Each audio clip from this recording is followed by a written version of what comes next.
Friends, I'm excited to continue our series of gratitude, our thank you notes series, and looking at the Psalms today. We read from Psalm 100. It's 5 short verses. Perhaps it's familiar. And I want to challenge you once again to read through this and pray through this Psalm in the week to come. Just spend some time sitting with it. Maybe you want to do it every morning, kind of read through it, pray through it. But for now, hear these words. Make a joyful noise to the Lord, all the earth. Worship the Lord with gladness. Come into his presence with singing. Know that the Lord is God. It is he that made us, and we are his. We are his people, the sheep of his pasture. Enter his gates with thanksgiving and his courts with praise. Give thanks to him. Bless his name. For the Lord is good. His steadfast love endures forever, and his faithfulness to all generations. May God add blessing to our reading and understanding of these words. So I remember one of the times that I felt most alone in my entire life. It was the first week that I was living in Chicago. I'd moved there for grad school, and we were to report early as first-year students before classes started, before campus officially opened, for an orientation in order to settle in, to get to know the school. And for the first 2 days, I swear that I talked to almost nobody. We didn't have orientation yet, and I just mostly hung out in the 300 square feet of my dorm room. I did navigate to local restaurants and coffee shops because even the campus food service wasn't open yet. And so I was very, very excited when orientation, the first day of orientation was approaching to actually start. I was excited, that is, until it actually started. I would have promised you that everybody there knew everybody else except for me. Everybody had a friend or a handful. They'd all either interviewed for the same scholarships, attended the same undergrad. They'd been a part of a Methodist meeting. All of them seemed to understand also what they had gotten themselves into, which was something I was definitely not feeling in that moment. People would introduce themselves or have conversation in the mandatory like table rotating icebreaker kinds of things, but it felt like they were always rushing to go back to the people that they knew. Have you ever felt like that? Maybe it was in a new school or a new city or both. Maybe it was in a new job or a new neighborhood or a new church. Maybe it was a new department within your company or a new volunteer opportunity or a new hobby group. Have you ever had that feeling of wondering if you're in the right room? Or wondering if you made a mistake or wondering if you're ever going to feel normal in this space that you found yourself in? All that describes how I was feeling. I think it describes how all of us feel at some time in our lives or another. Maybe you can look back on those times now and get a little bit of a chuckle out of them. I know I can, especially with Chicago. On day 3 of orientation, I struck up a conversation with Fernie. We were riding the train into downtown Chicago, and now to this day, he's one of my very best friends. He mentioned a place called Lydia Patterson, which is on the U.S.-Mexico border, and hearing that was enough for me to insert myself into the conversation. I have a connection there, and as they say, well, the rest is history. I did finally figure out that I had no idea, in fact, what I was doing in seminary, but there were good guides and mentors and professors to help me figure it out along the way. And at least I was right about that. You know, it's better to know when you go into it. I also finally found out that most of these people did actually know each other, but once I was less anxious and self-conscious and others had settled down from the excitement of being reconnected with old friends, they were incredibly open to including me in the midst of all that was going on. I discovered a connection, in fact, among a group of students who really shared one thing in common. The one thing that we shared is that we were not from around here. Chicago is great. I love it. I loved living there, but it was a little bit different. And so I found myself hanging out with people from places like Louisiana and Texas and Arkansas and Oklahoma and Missouri and Kansas. And we didn't realize that we were all from other places until one of our friends, who was a native of Illinois, referred to us as "you all Southern people." Now, I'll tell you, somebody who grew up in Kansas City, that was sort of a first of somebody referring to me in sort of that category of folks. But But it did sort of make some sense when we thought about it a little bit more. We could all talk about college football without having to explain the context to people. We did things like go to country concerts together, which was also new for me. But I'll be darned if every time I went, I didn't meet somebody who was a friend of a friend. Every single time. It was pretty wonderful. We could also properly and unironically use the phrase y'all, such as y'all Southern people, in the proper form. Sometimes we can look back on those difficult beginnings and laugh, but at the time, they're almost always extraordinarily challenging experiences. And some of the most challenging experiences we can have as people, it's hard because we know somewhere fundamentally and deep down that we want to belong, we want to connect. But until we feel like we belong, we sort of feel like we have to suspend who we are. We have to put on a mask. We have to behave in a certain way so that people will like us. And if you're like me, you have these wild internal dialogues that oscillate between this absolute conviction that everybody in the room hates you and wants nothing to do with you, and then the next second, it's like, wait a minute, no one even knows I exist. They don't even know I'm here. I could disappear and nobody would know the difference. We have these internal dialogues. We become cautious about what we say and anxious that we'll forever be left to languish in this unbelongingness. What shape does that take in your life? What does that look like when you find yourself in those anxious moments in a new space, when you feel like you're outside of a conversation, like you're not a part of what's going on? What are the internal dialogues? How does your body react? I want you to think about that. And maybe if you could for a moment, maybe think about one of those times where you were in a new place. Can you also remember the person who invited you out of that? Who invited you into the conversation, who gave you a seat at the table, who said they wanted you to be a part of the group? Or maybe because somebody was intentional and thoughtful, or perhaps because they were just as overwhelmed in a new space as you were. Maybe they short-circuited that whole process altogether. As you walked into the place, they made you feel welcome immediately. They helped you let your guard down. They gave you permission to be you, fully and authentically, without the need to curate some sort of image. Who is the person that made that happen for you?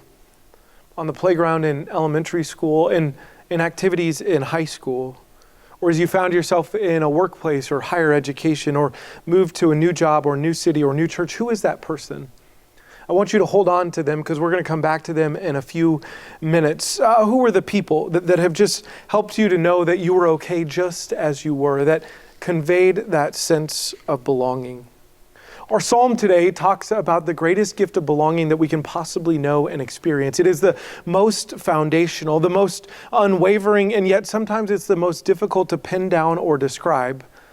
We'll get into that in a moment, but I want to unpack the rest of Psalm 100 before we do. Each week in this series throughout this month of thank you notes, we're using a psalm to guide our reflection on gratitude. And this week's psalm, Psalm 100, is perhaps one of the best, most well-known and most beloved psalms that we have. Maybe you're familiar with it, maybe in the King James Version even. And part of why it's so well-known is because it begins with this summons to worship. It's an invitation to jubilate. That's actually how you would translate it, as in jubilation, jubilee, which means to shout, to make noise, to sing triumphantly. That's what make a joyful noise translates to. And the subscription or the description at the beginning of the psalm is jubilate Deo, make a joyful noise unto the Lord.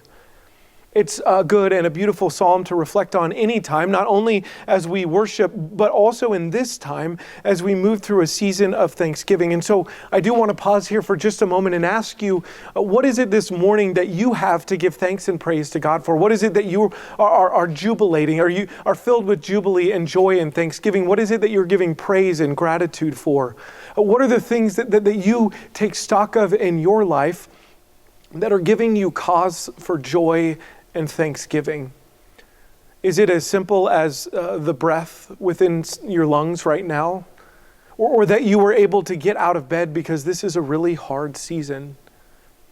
Or is it a new possibility on the horizon? Maybe you have a niece or nephew or son or daughter or grandson or granddaughter who got their first COVID vaccine recently, and that brings you joy. Maybe it's that the holidays are just around the corner, or maybe that's super stressful. I don't know. Maybe it's seeing new family or family that you haven't seen in a long time. Maybe it's Christmas being on the horizon. Maybe you're like me. I'm so excited about this living nativity that we're just a few weeks away for, and I'm already giving thanks for that. I'm a little stressed, but also giving thanks for that. What is it that you're making a joyful noise to the Lord about this morning? Don't lose sight of that. There are always things for us to be thankful for in the midst of any season. So the psalm not only invites us into this jubilation, but all of the earth. Because as we said last week, when we celebrate this God who is the maker and creator of all things, anything less than all of creation giving voice to this cosmic creator isn't enough. It's why last month we talked about this idea that even the rocks and the trees cry out in joy and thanksgiving. We join in that. All of creation looks at this God who has made us and called us each one and gives this cosmic response of jubilee. We get to be a part of that. A little background on this psalm. It was originally probably used as a call to worship, an invitation for people in to worship. And we see that in the very opening as we say this, make a joyful noise. And then in verse 4, there's this connection to the gates and the courts. Literally, that would have been within the temple. All of it reiterates this idea that it's a liturgical setting. It was originally used in worship together. And this psalm has an interesting structure because there's this series of actions that are invited that begin each of the first four verses. Make a joyful noise, worship, know, enter. And then it's like all of these directives happen, and then we shift and we move into verse 5, and it gives the reason why you should do all of these things. This is a very common formula in Psalms. So it's like, do this, do this, do this, do this. And then here's why. The Lord is good. His steadfast love endures forever, and his faithfulness to all generations. That's the reason why the Lord is good, fair, fitting, appealing, is lovely, wonderful. The Lord is full of goodness, and God's steadfast love endures forever. The word is hesed, loving kindness, consideration, tenderness, always directed towards others. And that continues forever. In fact, the last part of that says, faithful to all generations, trustworthy, or more directly, this is referring to God's truth, remains, endures to all generations. And all of that is beautiful. That's the context. That's the sort of language and the reason why this was used as a call to worship. But right in the middle of this short psalm, there's something that I think we sometimes overlook. It's this: God has made us, and we are his sheep, his people, the sheep of his pasture. So we have this cosmic God who is deserving of worship from us and from all of creation, who has called and who has claimed us. This God has said that you belong, not because of what you've done, but because of who God is. This language of being sheep in God's pasture, I don't know how that strikes you. I don't always love the biblical analogies that sort of compare me to a giant walking cotton ball. But this language at the time it was written was very common and normal.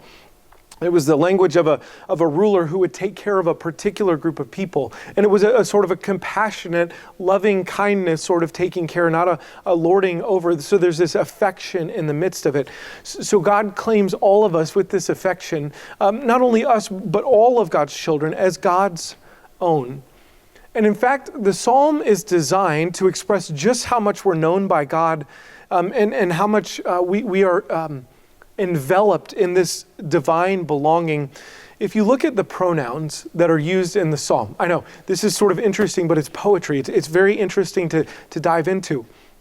They are he, us, we, his. So even in that, there is God, us, God. This suggestion that from every angle and from every side we are couched in and surrounded by and safe within God's own being. We belong to God. No matter how you look at it, that's what the psalm is wanting us to understand. This sort of belonging isn't conditional, it isn't contingent, it isn't dependent on us. It takes us just as we are. It's not a reward, it can't be revoked, it can only be received. We can only recognize what's already been offered. In fact, what's already been done, it's not even just an offer. And when we can remember and stay rooted in that kind of belonging, it helps us to remain true to ourselves.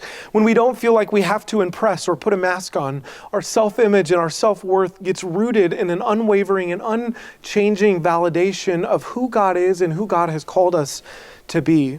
We're invited out of that belonging, out of that place of confidence, to offer that then to other people, that they might experience some piece of that. And while we can never give it perfectly and unconditionally like God will, it's a partial facsimile. Nonetheless, that gift of offering belonging and invitation and openness and receiving somebody's whole self, that is one of the best gifts that we can ever give to another person. To give that gift of acceptance, of seeing, of welcoming another, of receiving them as they are, that is truly such a gift of the heart. And so I want to ask you again in the season of gratitude, who are the friends or the colleagues that helped you feel like you belong in your life? Perhaps they have journeyed with you through many seasons of your life and help you to know that you are valued and that your voice matters and that your presence is a gift and your authenticity is a blessing in all sorts of circumstances. Who is that for you? This week, I want you to write a letter to at least one of those people, and I'd prefer maybe 3 or 4. Maybe it's someone you haven't talked to in decades who may or may not know how much their invitation meant to you and had an impact on you. Or maybe it's somebody that has just done this for you recently. I want you to do that this week, to write a thank you note, handwrite it, mail it, send it. Let somebody know your gratitude. I have just 2 things that I want to close with that I feel like I would be remiss if I did not mention. The first thing is this. Part of the gift of belonging to God is the gift of belonging to God's people. And we call that the church. This promise that we get from God is not only that we belong to ourselves and belong to God, but we also belong to each other in this community that we get to build. It means that I have a responsibility for your well-being. Not because I'm a pastor, but because I'm a fellow walking cotton ball in God's big kingdom who has been called and claimed and who belongs. So you also have a responsibility for my well-being, and we have responsibility for each other's well-being. That's part of what we're called into, that we get accepted and welcomed and we belong to this God of boundless love. We also get to help others in our community experience that. And we have this call to do that with and for and among one another. One of the things that I love about belonging to this particular community is that I love working with people who want to grow and serve and connect and share, who want to see others welcomed and barriers broken down and inroads made and church demystified. I'm grateful, in short, that as Common Grace, we belong to one another. We share a purpose of helping others experience that belonging of God. And all of us together who are known and claimed, we do it with one another. We need each other. My second piece that I want to say in closing is this. This is a challenge. That bit earlier about writing a thank you note, that wasn't a challenge. That was a directive, a pastoral directive. This one's a challenge. Here it is. Who is it in your life that needs to experience belonging? Who is it in your life that you could offer that invitation to? Who's sitting on the outside or halfway included or has no idea about something that you know would be good for their lives, but they don't even know about it yet, that you could invite them into that experience? This could be as simple as a text chain with your friends. It could be a lunch group with coworkers. It could be somebody who lives down the street. Who is it that you can offer that gift of participation to? Maybe it's a club or an activity, or maybe it's far more informal, or maybe it's here at the church.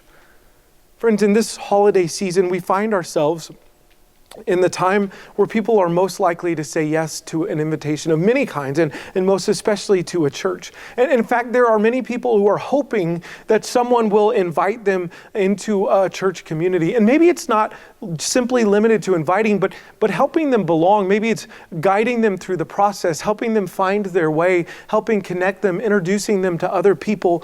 That's something that all of us can do. And in this season, people are far more receptive and open to that between now and the end of the year than they will be any other time. So who is it that you need to include and invite into a place of belonging, whether that's here at the church, whether that's in an informal group or a different formal group? Who is it that you can invite to be a part of this? Friends, the gift of this week that we're reflecting on and giving thanks for is that we belong to God, and that we belong to each other, that we belong to ourselves, and we have a work that we get to do with one another. There's nothing we can do to turn away from it or revoke it. All we can do is receive what God has already offered to us.